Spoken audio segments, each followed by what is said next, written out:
Entonces, este experimento, el de radiación térmica, lo que queremos estudiar es cómo es la radiación de los cuerpos negros y cuál es la ley de Stefan Boltzmann, que va a relacionar la intensidad total que emite ese cuerpo con la temperatura. Esa es la idea. Entonces, como les mencionaba, un cuerpo negro es aquel que absorbe o utiliza toda su energía interna térmica y la convierte en radiación. Aquí hay curvas de diferentes cuerpos negros ideales a diferentes temperaturas.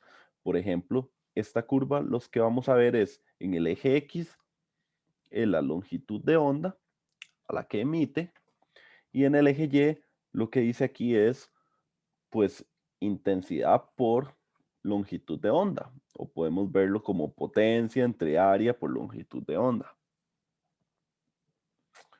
Entonces, esto lo que quiere decir es cuánto emite, con cuánta intensidad emite cada una de estas longitudes de onda.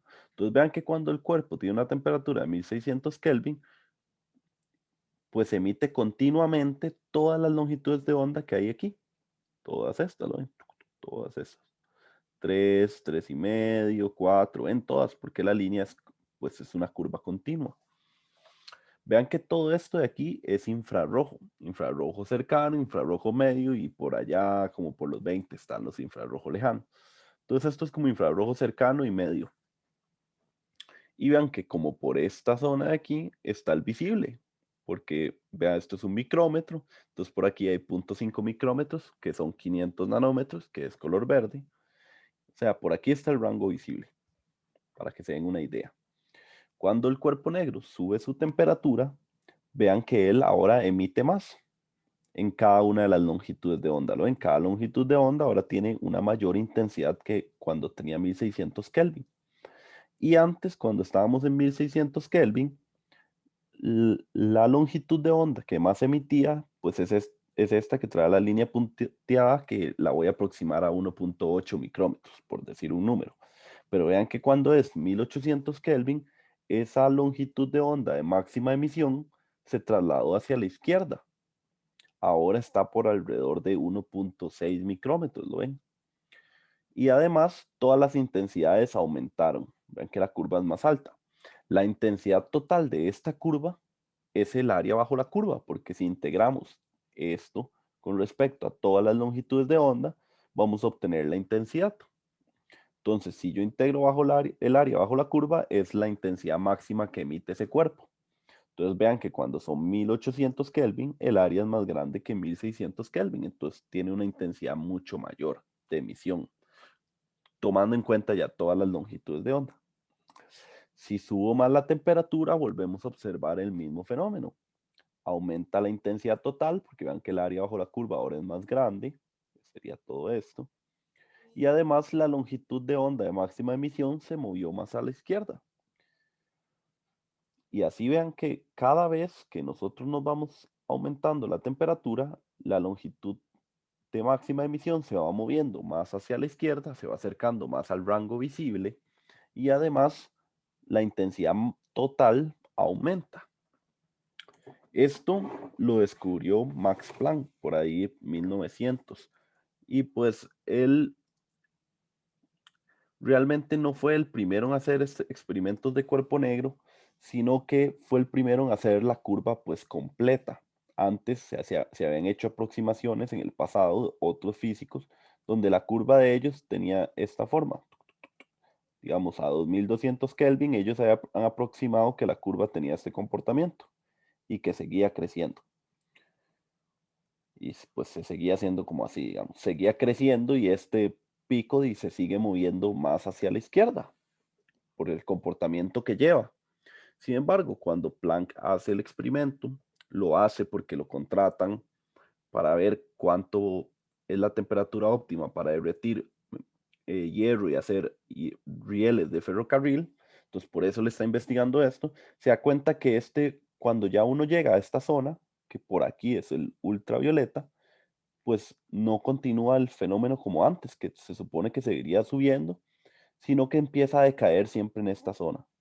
Si nosotros empezamos a aumentar más la temperatura, más intensidad, el pico se mueve más, pero ya no se mueve tanto como antes y cae como por esta zona. Finalmente, él se dio cuenta que el análisis anterior estaba incorrecto o la curva de mejor ajuste anterior estaba incorrecto y que algo extraño estaba pasando aquí en el ultravioleta. Entonces, Planck dijo, ok, algo muy extraño, si la energía viaja continua, pues si yo le sigo aumentando la temperatura, debería poder seguir emitiendo más hacia la izquierda, mi longitud de onda máxima. Pero ¿por qué en el ultravioleta ya se cae?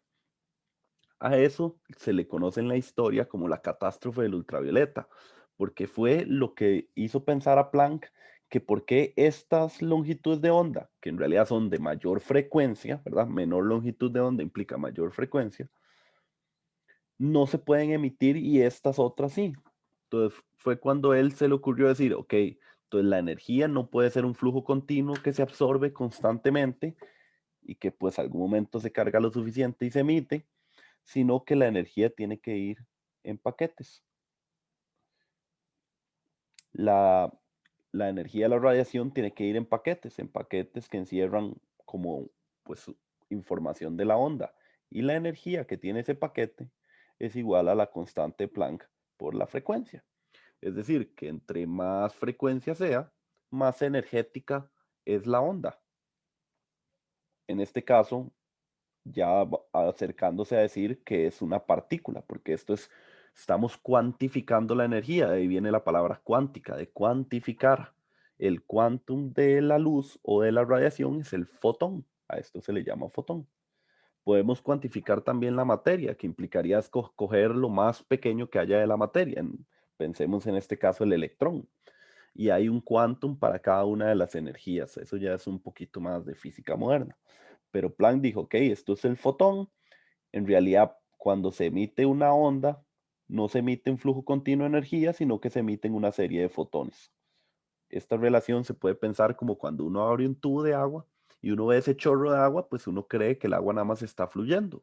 Sin embargo, si uno lo viera muy de cerca, se daría cuenta que lo que fluye no es agua continua, sino que son pequeñas gotitas de agua de cierto tamaño que están todas unidas y viajan juntas. Eso es más o menos la idea de la cuantificación. Entonces, gracias a esto que no se puede emitir estas ondas, es porque cuando el cuerpo negro tiene energía térmica, él tiene niveles de energía establecidos. Entonces, cuando tiene cierta energía térmica, él tiene cierto nivel de energía. Él sube este nivel de energía y cuando él baja de nuevo, emite pues radiación. ¿Qué pasa? Que este tamaño que sube de energía es esto de aquí. Entonces, para que él suba a una energía lo suficientemente grande y baje de nuevo para emitir un fotón que tenga mucha energía, es decir, una frecuencia muy alta, porque esto es una constante, pues necesita ganar ya demasiada energía, que tal vez la energía térmica ya no es suficiente para poder hacerlo, pues subir a un nivel tan alto. Entonces, por eso es que esta zona ya no es alcanzable para los cuerpos negros. Vamos a ver que pues cada vez subo más la temperatura, va a llegar un momento en que empieza a emitir un poquito ultravioleta y verdad, pero ya no sucede el cambio tan rápido como subía antes, de que fácilmente se desplazaba la longitud de emisión máxima. Entonces un poquito de lo que es cuántica gracias a estas curvas que obtuvo Planck. Entonces, ¿qué vamos a hacer en el experimento de hoy? Lo que vamos a hacer es estudiar estas curvas. ¿Con qué? Con este simulador. Este simulador simula la emisión de cuerpos negros.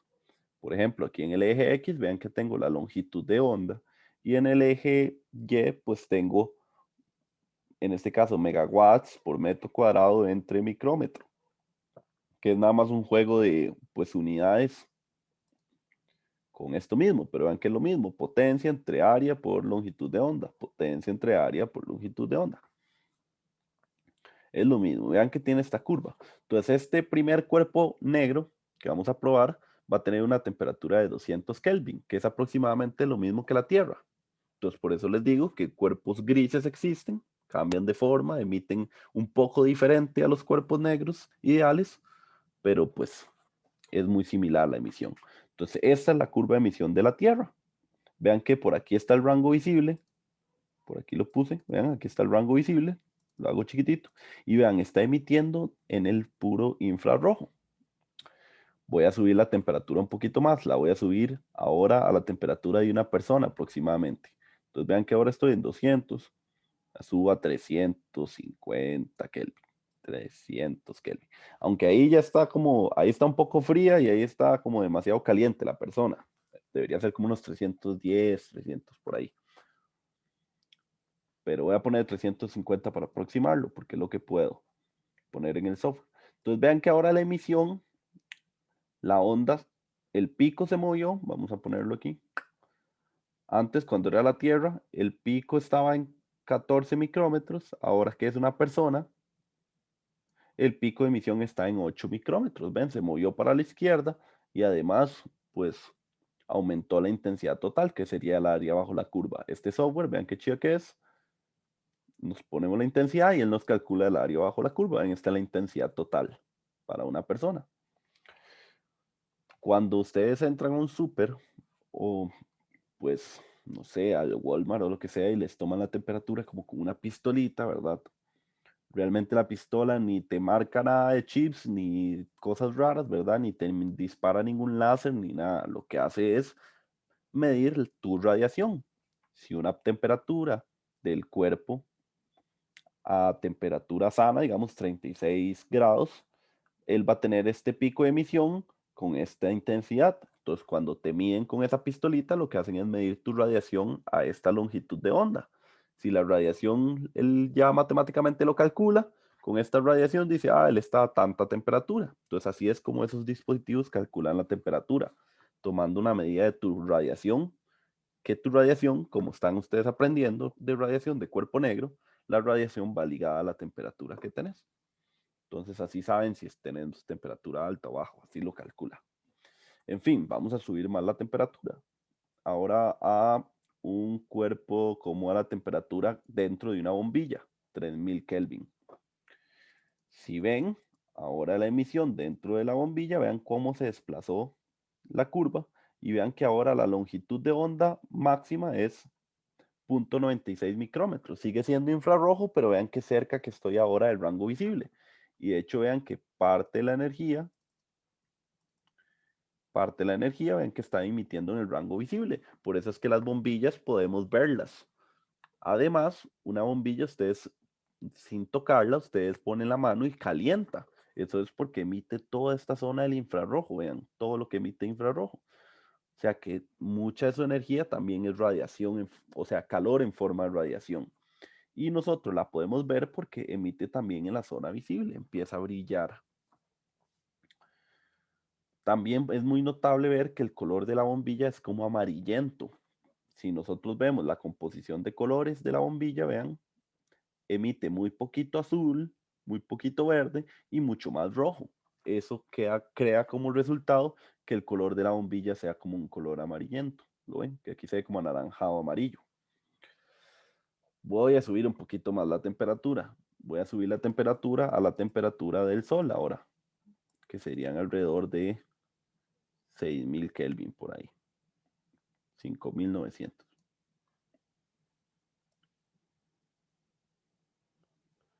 Jalo ahí en 5800. Así emite el sol. Esta es la curva de emisión del sol. Vean que el sol emite infrarrojo porque uno sale pues a la calle y abre los brazos y siente el calor del sol, ¿verdad? Emite visible, vean que ahora es diferente. Ahora la luz que emite tiene bastante contenido de todo, tanto de rojo como de azules. Entonces vean que ahora el blanco que produce es un blanco pues como, digámosle, más limpio, más como que le echaron blanqueador a la lavadora y buen detergente y salió bien blanco. Algo así, porque ahora tiene bastante contenido de los tres colores primarios de la física, digamos. Y vean que la longitud de onda central se movió al rango de los 500 nanómetros, que eso es un color verde.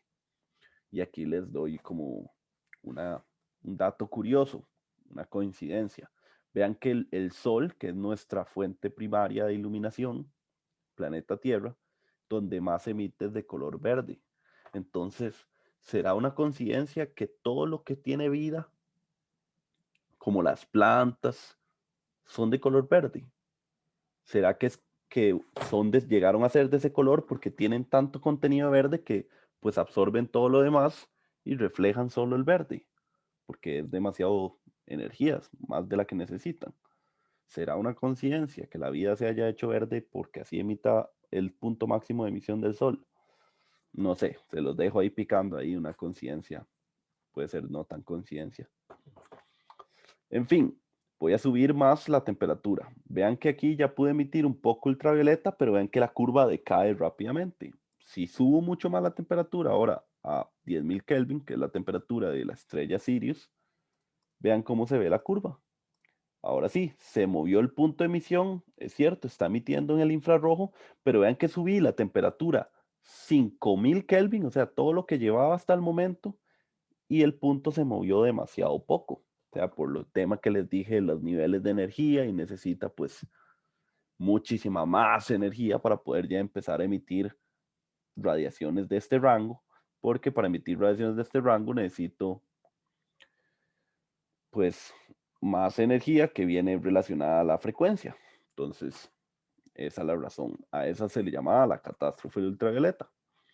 Y pues esa es ya fuente por fuente cómo emiten los cuerpos, digámosle, negros ideales a temperaturas de cuerpos grises conocidos.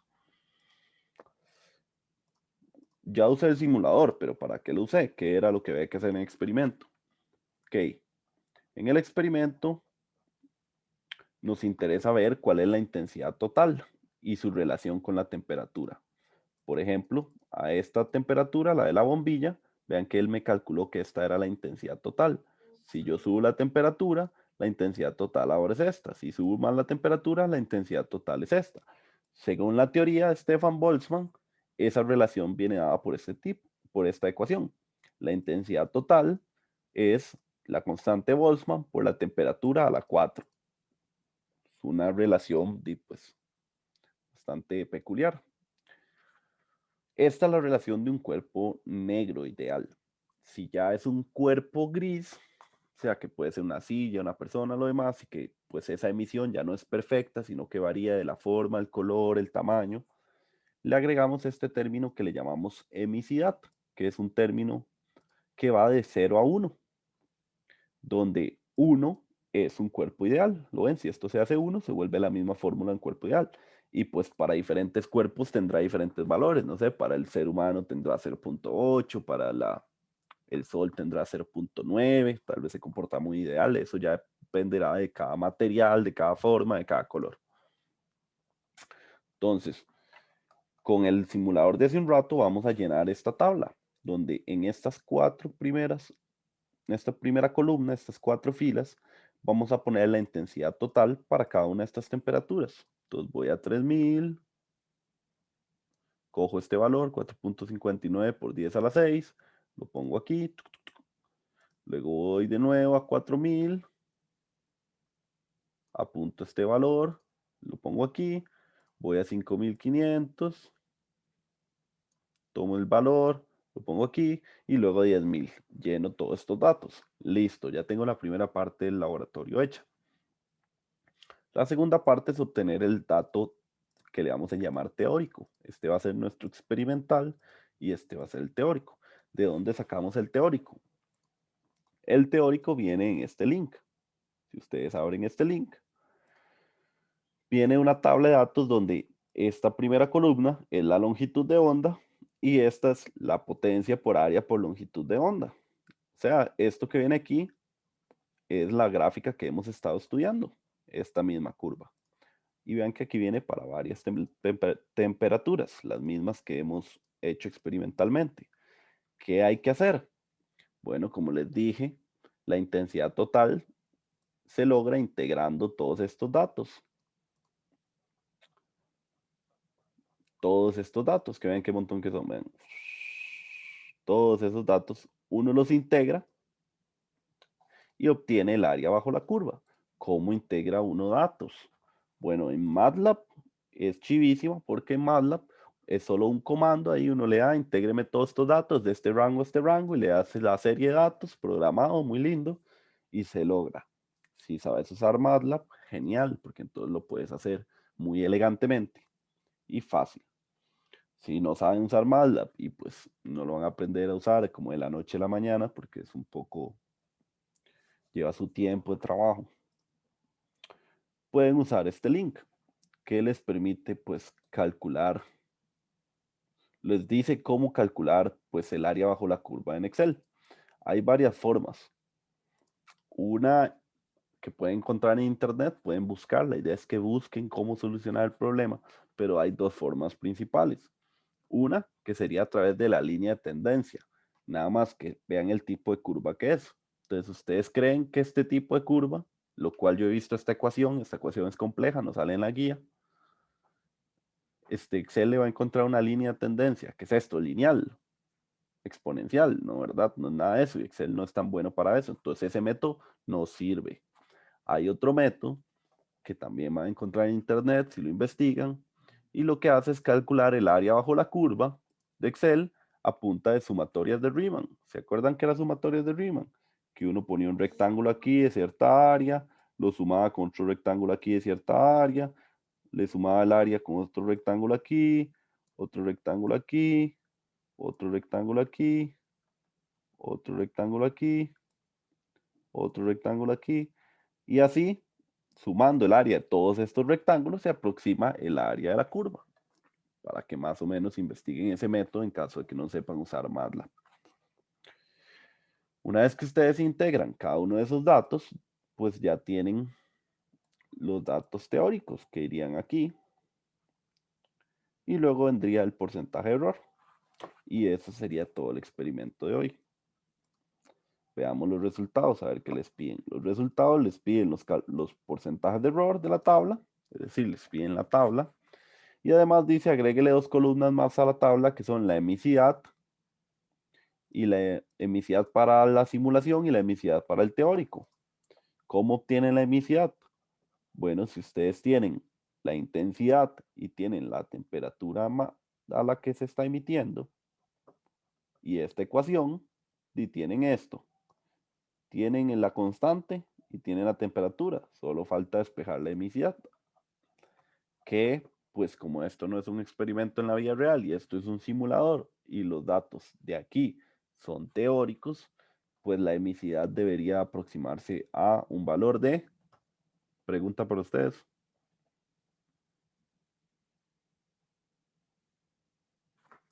Uno. Exacto, la emisidad debería valer 1, porque como es un simulador y el otro son los datos, digamos, ideales, la emisidad de ambos casos o a todas las temperaturas debería ser 1. Y listo, ese sería el experimento de hoy. ¿Tienen alguna pregunta?